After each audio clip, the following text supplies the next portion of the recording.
நீதிமானா மாற்றி இருக்கிறாரு. நீதியான ஆட்சி செய்யும்படி தேவனை உங்களை வேறு பிரித்து எடுத்திருக்கிறாரு. அவனுடைய ஆட்சியில நீதி இருக்கும்னு சொல்லி இருக்கிறார். ஆகவே தான் அந்த கிருபையை உங்களுக்கு தந்திருக்கிறார். உபாகமம் 30வது அதிகாரம் 11 அதிலிருந்து 20 வரை. 11, 20. நான் இன்று உனக்கு விதிக்கிற கட்டளையை உனக்கு மறைபொருளும் அல்ல, அது உனக்கு தூரமானதும் அல்ல. ஏங்க நினைக்கிறீங்க? எனக்கு புரியவே மாட்டேங்குது. மனப்பாடம் பண்ணல, புரியல, தெரியல, அறியல, கண்டுகிடாம மாத்திரம் இருக்கக்கூடாது.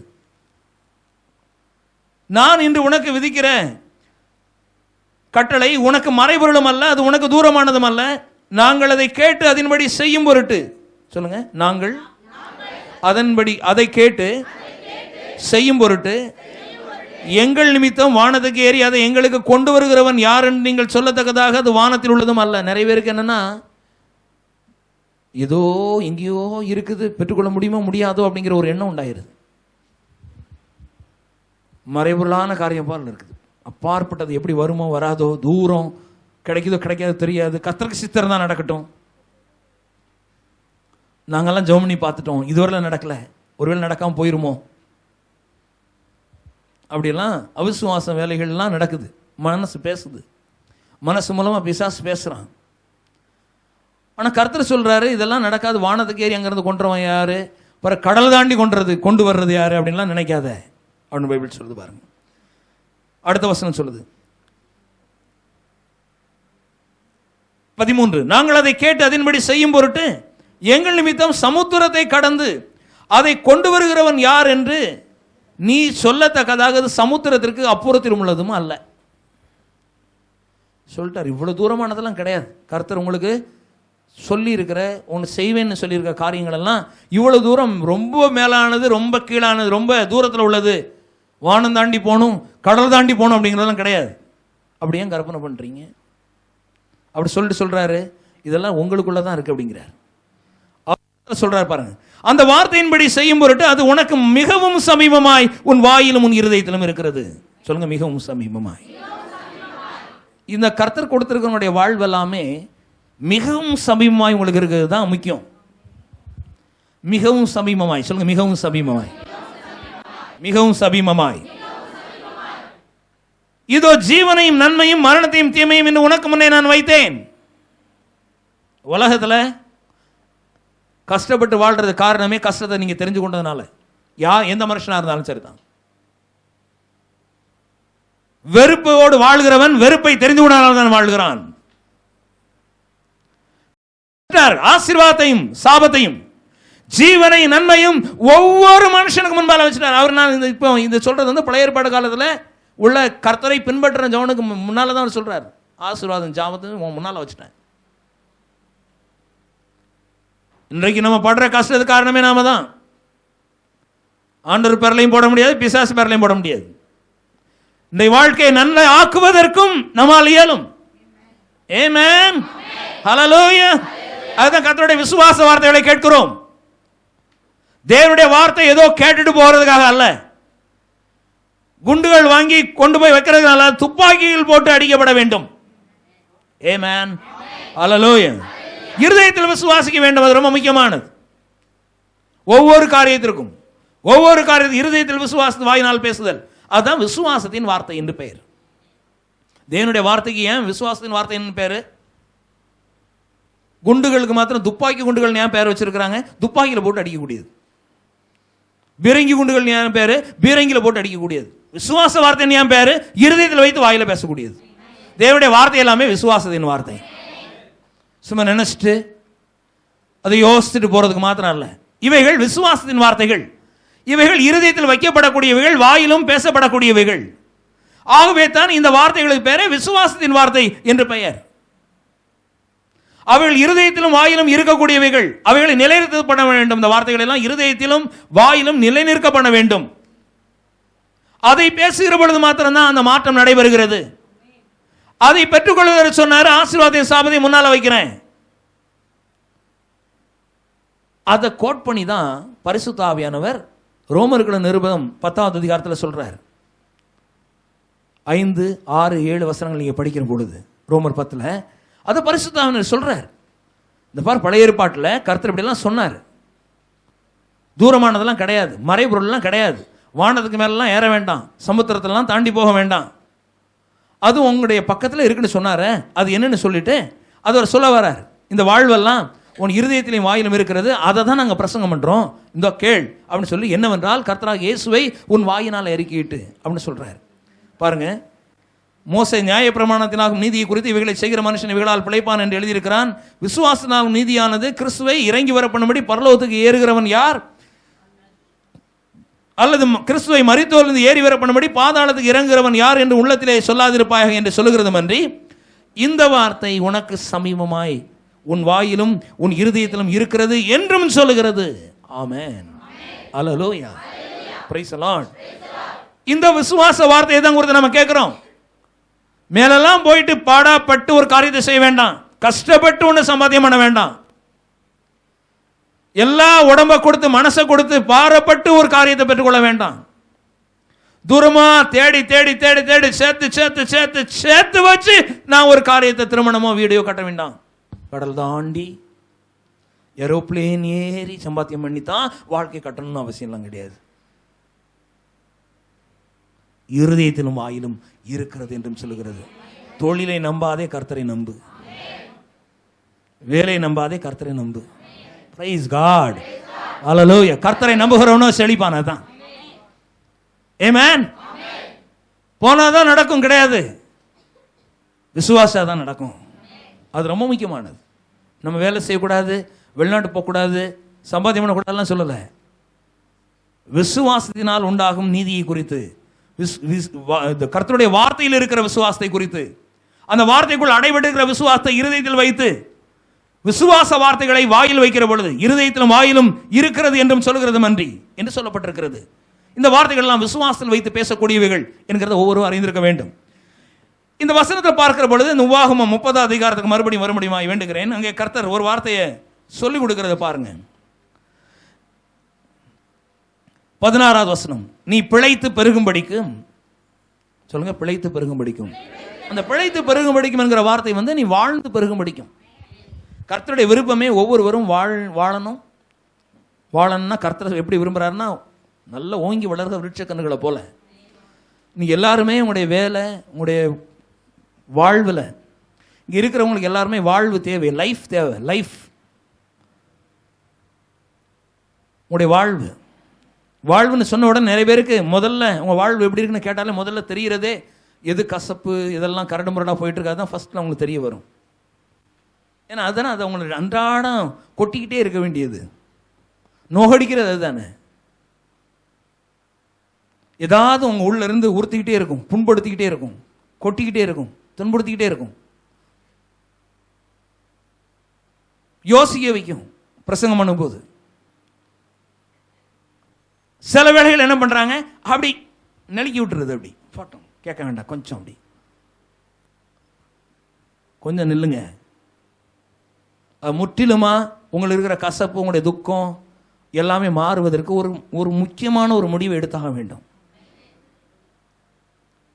கொஞ்சம் நில்லுங்க, வசனங்களை கேளுங்க. அதில் என்ன பண்ணணும்? இப்போ நீ வாழ்ந்து பெருகும்படிக்கும், நீ சுதந்திரிக்க போகிற தேசத்திலே உன் தேவனாய கர்த்தர் உன்னை ஆசீர்வதிக்கும்படிக்கும், நீ உன் தேவனாய கர்த்தரில் அன்பு கூறவும், அவர் வழிகளில் நடக்கவும், அவர் கட்டளைகளையும் கற்பனைகளையும் கட்டளைகளையும் நியாயங்களையும் கைக்கொள்ளவும் நான் இன்று உனக்கு கற்பிக்கிறேன். விசுவாச வார்த்தைகளை இது இருதயத்தில் வாயில் இருக்கிறத அவர் சொல்லுகிற பொழுது பின்னால் ஒன்று சொல்றார். இப்படி படிச்சுட்டு வரும்போது அவருடைய விருப்பத்தை குறித்து அவர் சொல்றார். நீ வாழணும், நீ பெருகணும், அதனால தான் இதெல்லாம் உனக்கு எழுதி தந்திருக்கிறேன். அதெல்லாம் எங்கே நம்ம புதிய ஏற்பாட்டில் பார்க்குறோம்னா அதெல்லாம் இருதயத்தில் வைக்கக்கூடியதுன்னு பார்க்குறோம். 18வது வசனம், 17, நீ கேளாதபடிக்கு மனம் பேதித்து இழுப்புண்டு போய் வேறே தேவர்களை பணிந்து அவர்களை சேவிப்பாயானால் நீங்கள் சுதந்திரிக்கும்படி யோர்தானை கடந்து போகிற தேசத்திலே நெடுநாள் வாழாமல் நிச்சயமாய் அழிந்து போவீர்கள் என்பதை இன்று நான் உனக்கு அறிவிக்கிறேன். சூஸ் பண்ண சொல்றார், தெரிந்து கொள்ளுதலை குறித்து சொல்லுகிறார். எப்படிப்பட்ட வாழ்க்கையை நான் வாழ இருக்கிறேன். இன்றைக்கு ஆண்டவரை நம்ம தெரிந்திருக்கிறோம், ரொம்ப நல்லது. ஆனால் நல்ல ஒரு வாழ்க்கை வாழணும் அப்படிங்கிறத ஒவ்வொரு மனுஷனும் தீர்மானம் எடுத்திருக்கணும். நல்லா இருக்கும்னு தீர்மானிக்கணும். யாருடைய முயற்சியிலே உங்களுடைய வாழ்வு இருக்கிறதா நினைத்துக் கொள்ளாதீர்கள். அப்படி மாத்திரம் நினைக்காதீங்க. நான் திருமணம் பண்ணி வந்துட்டேன், அதனால கணவர் எல்லாத்தையும் பார்த்துக்கிடுவார்.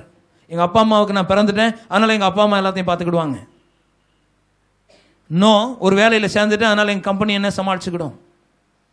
ஒரு ஹாஸ்பிட்டலில் சேர்ந்துட்டேன், அதனால டாக்டர் என்ன உயிரை காப்பாற்றிடுவார்.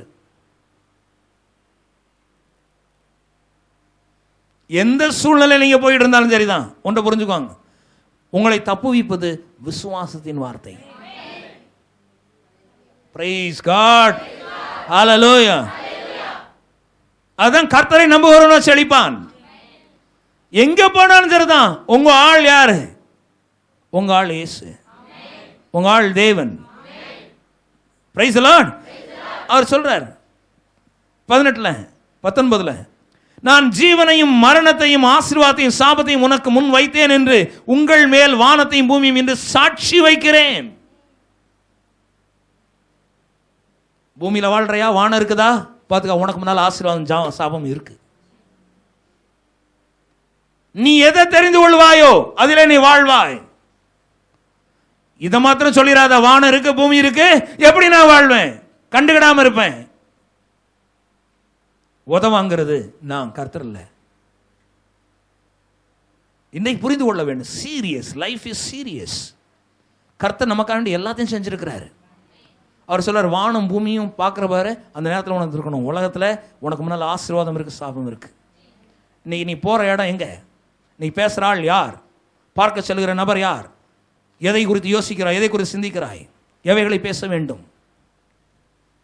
Praise God. Hallelujah. ஆகையால் அவர் சொல்றார், நீயும் உன் சந்ததியும் வாழும்படிக்கு நீ ஜீவனை தெரிந்து கொண்டது, வாழ்வை தெரிந்து கொண்டு, அந்த வாழ்வை தான் இயேசு கிறிஸ்துவை ஏற்றுக்கொண்டிருக்கிறோம். லைஃபை தெரிந்திருக்கிறோம். இயேசு சொன்னா, நானே வழியும் சத்தியமும் ஜீவனுமாய் இருக்கிறேன். ஜீவனை தெரிந்து கொண்டோம், ரொம்ப நல்லது. அதுல நின்றாதீங்க. அடுத்த சொல்றார், கர்த்தர் உன் பிதாக்களாகிய ஆபிரகாமுக்கும் ஈசாக்கும் யாக்கோவுக்கும் கொடுப்பேன் என்று அவர்களுக்கு ஆணையிட்டு கொடுத்த தேசத்தில் குடியிருக்கும்படிக்கு உன் தேவனாகிய கர்த்தரில் அன்பு கூர்ந்து அவர் சத்தத்திற்கு செவி கொடுத்து அவரை பற்றிக் கொள்வாயாக. அவரே உனக்கு ஜீவனும் தீர்க்காயுசுமானவர். சொல்லுங்க, ஜீவன், வாழ்வும் தீர்க்காயுசுமானவர். சொல்லுங்க, வாழ்வும் தீர்க்காயுசுமானவர். சொல்லுங்க, வாழ்வும் தீர்க்காயுசுமானவர். எல்லாரும் வாய் திறந்துங்க, வாழ்வும் தீர்க்காயுசுமானவர். இப்ப நீங்க சொல்லுங்க, தீர்க்காயுசுன்னு என்னதுங்க? நீண்ட நாள் வாழ்றது. இப்படி இந்த வசனம் சொல்லுது. எத்தனை பேர் இன்னைக்கு இப்படிப்பட்ட ஒரு வாழ்வையும் தீர்க்காயுசுனாலையும் உடையவர்களாக இருக்கிறது நீங்க விரும்புறீங்க? உங்கள் பிள்ளைகளை இருக்க விரும்புறீங்க, அந்த பிள்ளைகளுக்கெல்லாம் வாழ்வு உண்டாக விரும்புறீங்க. அந்த பிள்ளைகளை பார்க்கிற பொழுது உங்கள் குடும்ப வாழ்க்கையில கணவன், மனைவி, பிள்ளைகள், பொதுவான எல்லாரையும் பார்க்கிற பொழுது நான் வாழ்வுடைய நபர், தீர்க்காயுசுடைய நபர் என்கிறதெல்லாம் குறித்து இருதயத்தில் வைத்திருந்து அவைகளை பேசும்போது வாழ்வும் தீர்க்காயுசும் உண்டாகி பெருகுது. பிறக்கிற குழந்தைகள் கருத்தரித்ததிலிருந்து கருத்தரிப்பதும், குழந்தை பெற்றெடுத்து மரிக்காமல் டெலிவரி ஆகிறதும்,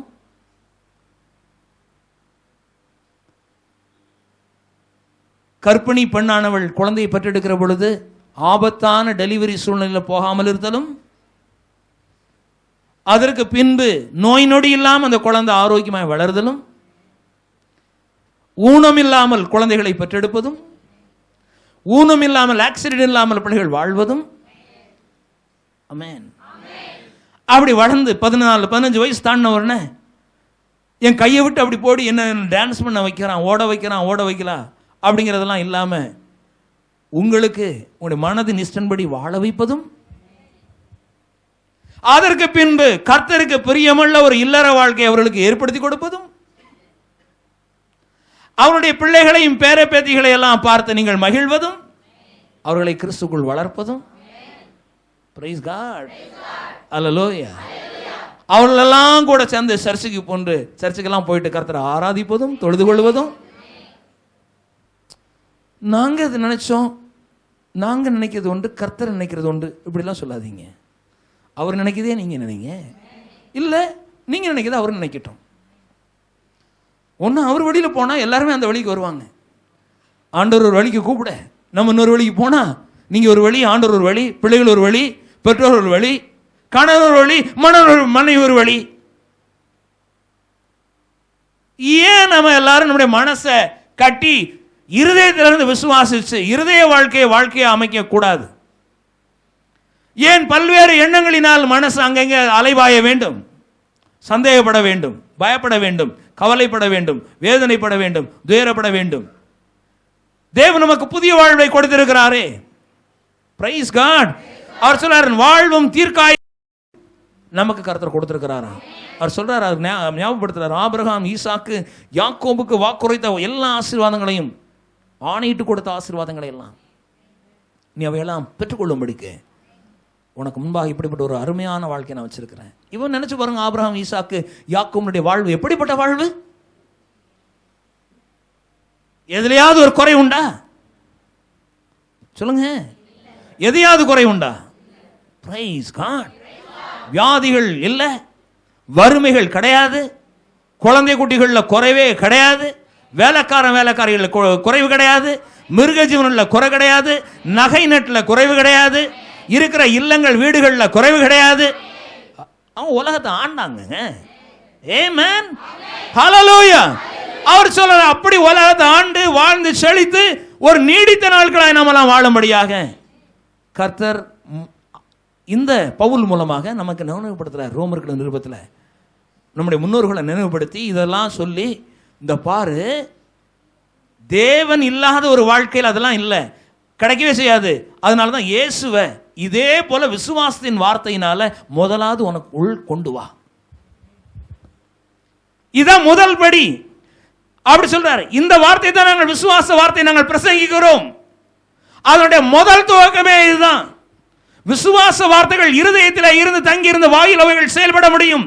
முதல்ல நீ செய்ய வேண்டியது என்னவென்றால், கர்த்தராகிய இயேசுவை உன் வாயினாலே அறிக்கையிட்டு தேவன் அவரை மரித்தோரிலிருந்து எழுப்பினார் என்று உன் இருதயத்திலே விசுவாசித்தால் விடுதலையாவாய், விடுதலையாவாய்.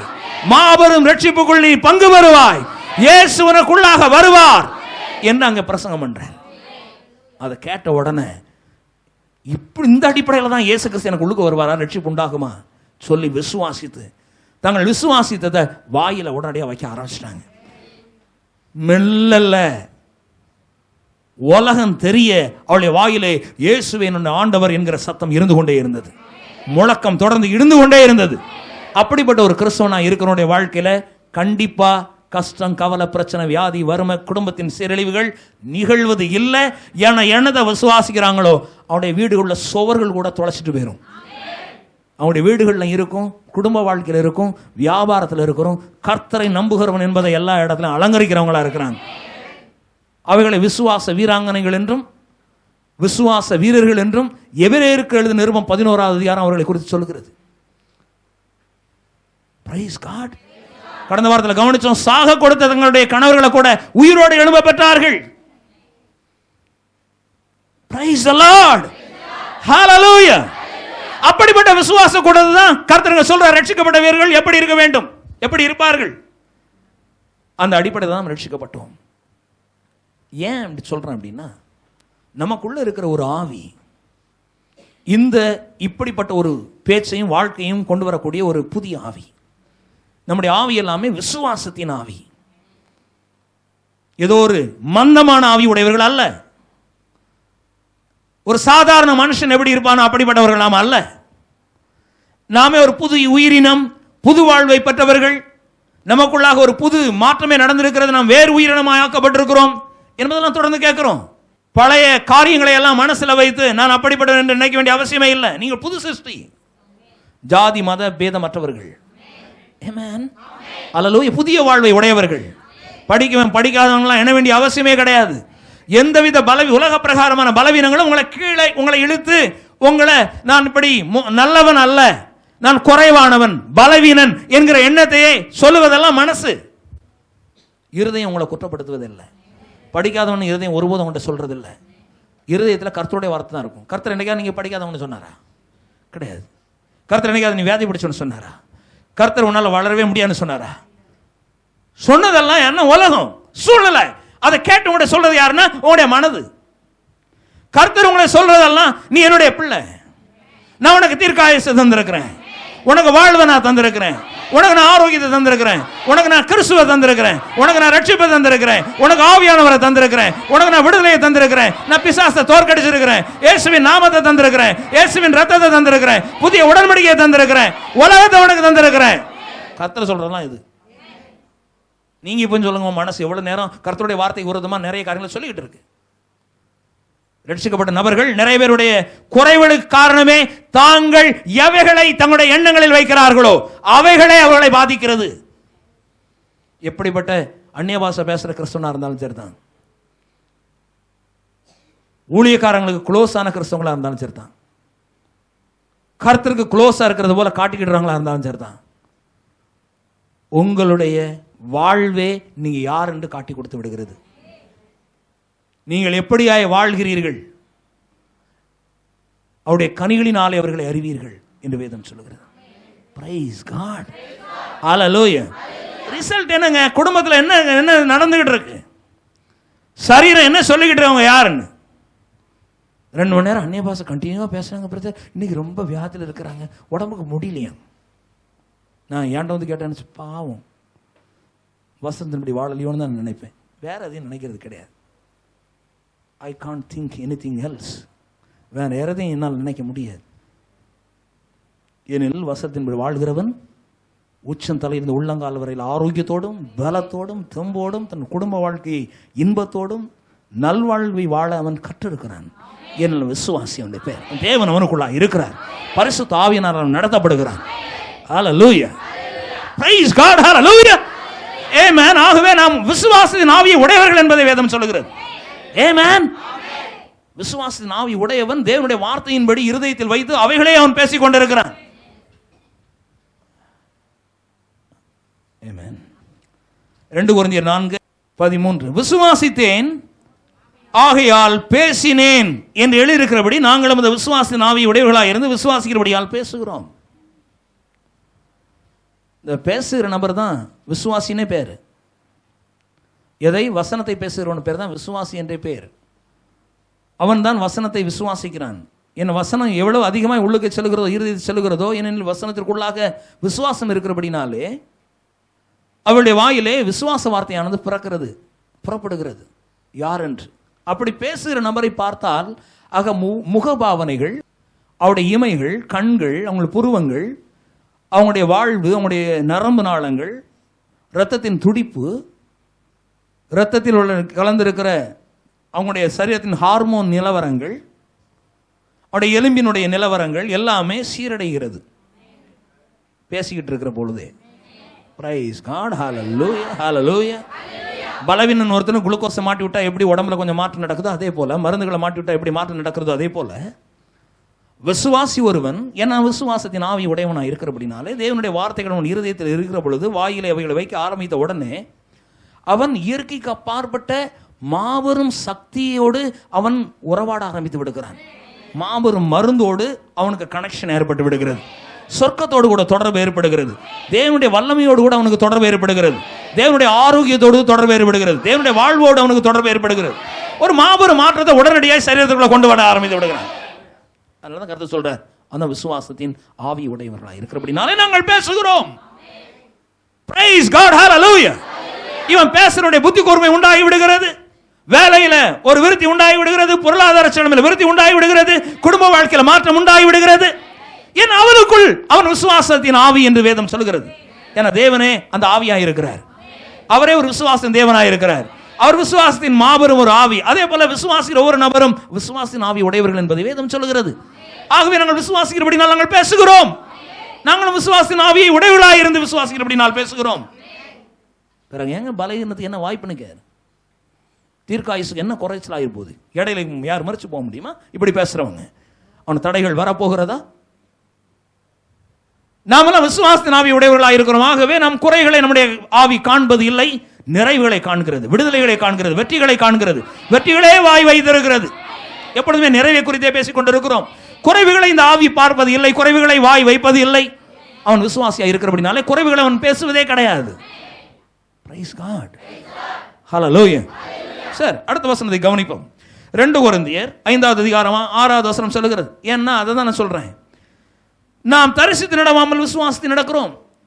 இவன் பார்ப்பதே கிடையாது, சூழ்நிலைகளை அவன் பார்ப்பதில்லை, பலகீனங்களை பார்ப்பதில்லை, வியாதிகளை கண்டு திகைப்பதல்ல. ஆனால் நிறைய பேர் என்ன நினைக்கிறாங்க அப்படின்னா, வியாதிகள்னால கூட 2-3 பேர் என் வியாதியை வந்து பார்த்தா தான் எனக்கு கொஞ்சம் ஆறுதல் கிடைக்கும். இப்போ வேற பிறப்பு. முன்னால அக்கா தங்கச்சி அண்ணன் தம்பி அப்படின்னா கொஞ்சம் பாசம் உண்டு, ஐயோ அப்படின்ட்டு. ஆனால் இப்போ அப்படி இல்லை, வேறு பிறப்பா இருக்கிறதுனால, பிரைஸ் காட், கர்த்தர் நமக்குள்ள இருக்கிறதுனால 2 பக்கமும் கால் வைக்க முடியல. ஒரு பக்கம் தான் கால் வைக்க முடியுது, வசனத்தில் தான் கால் வைக்க முடியுது. கடல் சமுத்திரத்துக்கு உள்ளுக்கையும் கர்த்தருடைய வார்த்தையும் வைக்க முடியல. பேதுரு முதல்ல பார்த்தாரு, சமுத்திரத்தை நடந்தாரு, பிறகு சமுத்திரத்தை பார்த்தாரு, காலை உள்ளுக்க விட்டாரு, முங்கினாரு. பிரைஸ் காட், ஹல்லேலூயா. கர்த்தருடைய வார்த்தையில் தான் கால் வைக்க வேண்டியதா இருக்கிறது. நாம் எப்படி பார்க்க போகிறோம் சூழ்நிலைகளை?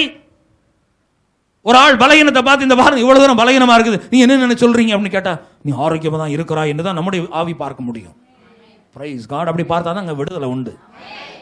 இப்படித்தான் உன் அம்மா படுக்கையில் விழுந்தாலும் எழுப்பணும், அக்கா படுக்கையில் விழுந்தாலும் எழுமணும், அண்ணன் தம்பி படுக்கை விழுந்தாலும் எழுமணும். ஐயோ அப்படின்னா போதும், போயிடுவாங்க பிறகு. ஆமென். Praise the Lord. யாராவது வியாதிப்பட்டவங்களை பார்த்து இயேசு கிறிஸ்து கண்ணீர் விட்டாரா? கவலைப்பட்டாரா? யாரெல்லாம் பயந்தவங்களை பார்த்து சொன்னார், பயப்படாதே, விசுவாசம் உள்ளவனாரு. செத்து போட்டு அழுதுட்டு ஓடி வராங்க, வீடெல்லாம் ஒரே கூப்பாடு, அங்க நிட்டும் வெளியே போச்சு சொல்லி நித்திரையா இருக்கிறாள். எல்லாரும் என்ன சொன்னாங்க, கிறுக்க மாதிரி பேசுறாரு.